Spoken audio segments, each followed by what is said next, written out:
எங்கும் நிறைந்தாயே. உன் திருநாமமே இங்கு பல கோடியே, அதில் எதை சொல்லி நான் அழைப்பேனோ. எல்லாம் வல்ல தாயே, எங்கும் நிறைந்தாயே.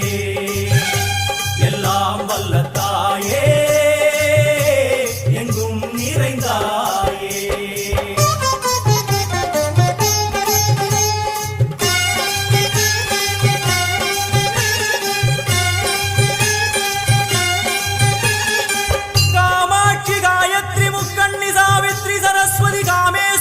ईश्वरी धारणी भुवनेश्वरी परमेश्वरी जगदीश्वरी अखिलांडे